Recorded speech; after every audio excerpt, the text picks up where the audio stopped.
Punky wood is terrible to work with. It won't cut, it won't turn on a lathe, it flies apart when you try and work with it. It's terrible to carve. It doesn't take a finish well, it just keeps soaking in and soaking in. Okay, there's got to be something I can do with this. Spread this liberally across the piece of wood, let it soak in. You have to do this in a well-ventilated area. Make sure that you're wearing eye protection, because this will give off fumes that are an eye irritant and a throat irritant. Once it soaks in, once it cures, then you can sand it, drill it, carve it, cut it however you like. The problem I found was this stuff doesn't get in very deep. It's a surface treatment only. Only goes in a few millimeters. Also found that when sanding, this material breaks down under heat. So if you're wood burning, the fumes coming off it are really acrid. When you're sanding on a belt sander, again, the fumes are very acrid. They're tough to deal with. Has to be done in a well ventilated area with eye protection and breathing protection. Mark on them the current weight. Put them into an oven at just above or a little over boiling, 120 to 150 degrees Celsius, or 250 to 350 degrees Fahrenheit. Leave it there for an hour. Take the pieces out, weigh them, make note of the weight. Put them back in for another hour. In and out, weigh. In and out, weigh. Keep doing this until the weight stops changing. When the weight stops going down, the piece is bone dry. It's a 1-part heat curable epoxy resin. Put your material and the resin into a vacuum chamber. Draw a vacuum. Watch the bubbles come out of the cells of the wood. When the bubbles stop coming out, release the vacuum. The resin goes into the wood, filling up those spaces. Once that's done, you take it out of the vacuum chamber and put it into an oven at just about boiling point, just a little under boiling, for 3 hours, and let it cure. And once it's cured, it's done. The other problem is it needs a vacuum chamber. Well, a vacuum pump is between $200 and $300, plus a chamber to hold all your bits and pieces is another $100 or so. I didn't want to lay out this kind of cash for this project. So this is the vacuum side. This is the pressure side. The vacuum side, I used some 1/4-inch fittings to fit on a vacuum gauge. This is a vacuum release valve.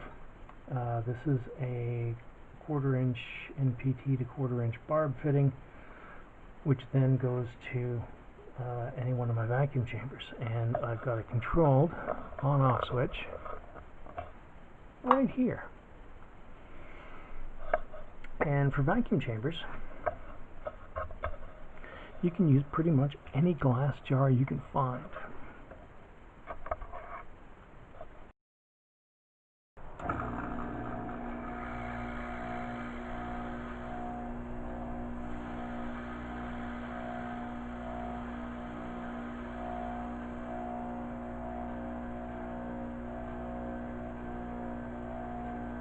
You do have to leave a bit of a headspace here, because if you don't, you will suck up the foam, the liquid, into your vacuum tube and into the pump. Now this is a resin that is heat activated, and when this pump runs for more than half an hour, it gets hot. So if there's resin in there, it's going to lock up the pump and you'll need a new pump.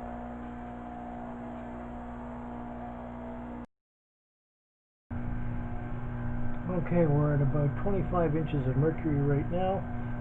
It's a good idea to check the the pump every once in a while, make sure it's not getting too hot. If you can keep your hand on it for more than 3 seconds, it's okay, but this is running just about at the point where I want to turn it off. So I'm doing one final pull on the material in the stabilizing resin, and as you can see, there are very few bubbles. They're very thinly dispersed. They're small bubbles. There's no foam. So we've got just about as much air out of this material as we can get. We're currently running at about 27.5 inches of mercury vacuum, which is pretty good. So I'm going to turn this off. We'll let it sit for an hour or so, and then I'll put it in the oven.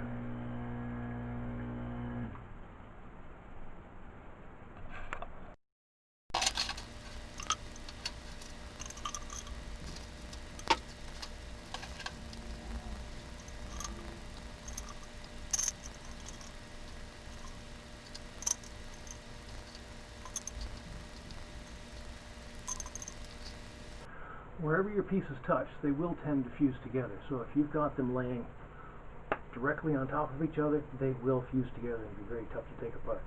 So if you've got a lot of material you need to dry at once, you can stack them up like a log cabin.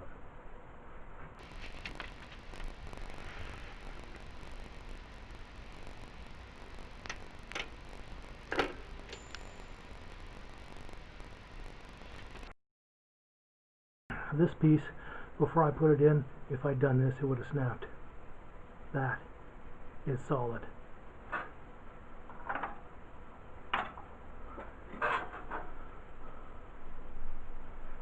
Nice solid pieces. Now sometimes they do curl.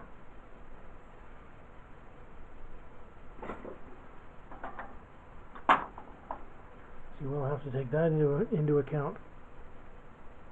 Make sure you've got a little more material in the rough piece than you intend for the finished piece.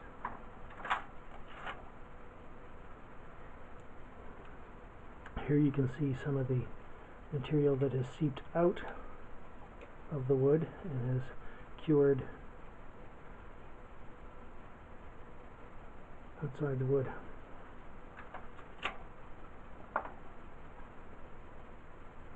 Again, nice and strong.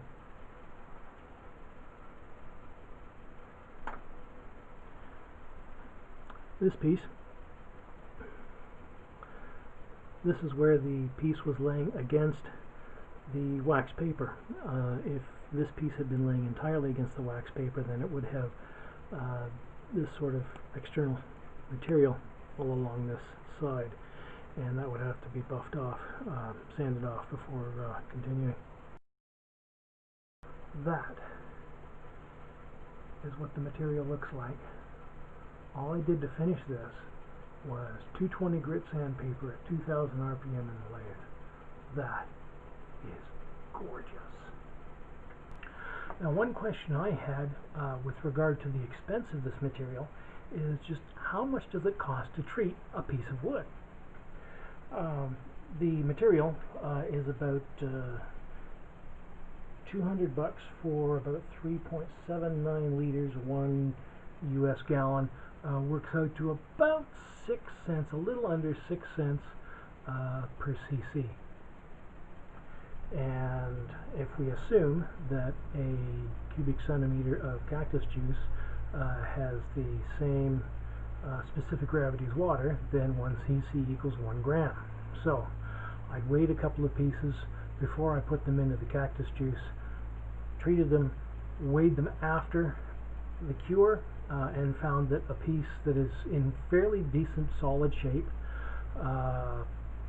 when treated went from 40 grams to 60 grams. A piece that was really punky that I could sink my thumbnail into would go from 40 grams to 80 grams. PC Petrifier. It's a water-based product, and you just put it on the material, let it soak in, keep going until it can soak in no more, and then it dries in regular air. Oh, let's see. Area to be treated must be dry and free of dirt. Remove loose paint and flaky wood on vertical surfaces or painted surfaces. Drill small 1/8 inch access holes. That's another problem that I had with this, because if you want to get in deep, you've got to drill access holes. Well, I don't want to be drilling access holes in this if I'm going to turn it into, say, a pen. Well, I've got a vacuum chamber. What if I put this stuff and the wood into a vacuum chamber the same way I do with the Cactus Juice? What's going to happen? Let's find out. And pour in the juice. Let's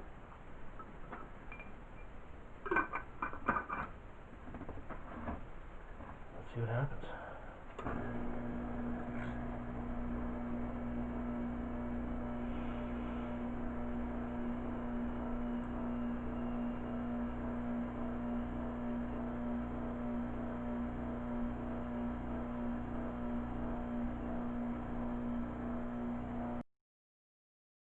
I put a couple of pieces of wood, test pieces, in the PC Petrifier, drew a hard vacuum.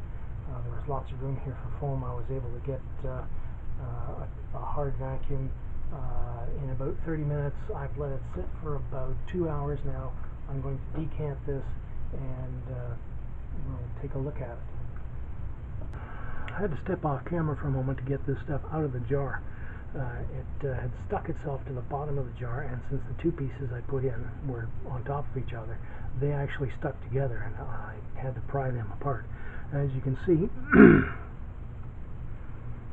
there's a dry area here where the two pieces stuck together, and this dry area is where this piece was against the bottom of the jar. So what I will do is, the instructions recommend to let this stuff sit overnight and then fill in any holes.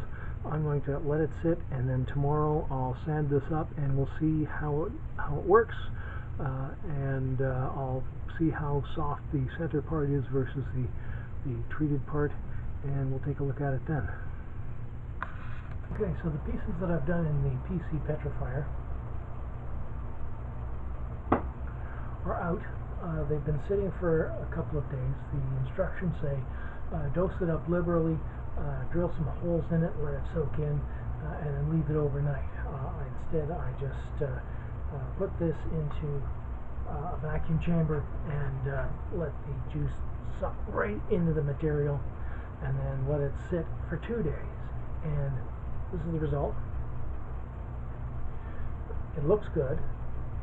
It seems fairly strong, but it still feels wet. I'm not really happy with how this turned out. If the piece was thinner, I could see using this. So in conclusion, if you only need small pieces, surface preparation for, say, an inlay, CA glue. This is also the most expensive way to do it per gram. The next least expensive way to do it, PC Petrifier. Again, I would recommend using thin pieces like this. Anything this thick is too thick. If you're going to be treating a lot of material, or you're going to be treating material that is fairly thick, like knife scales or pen blanks,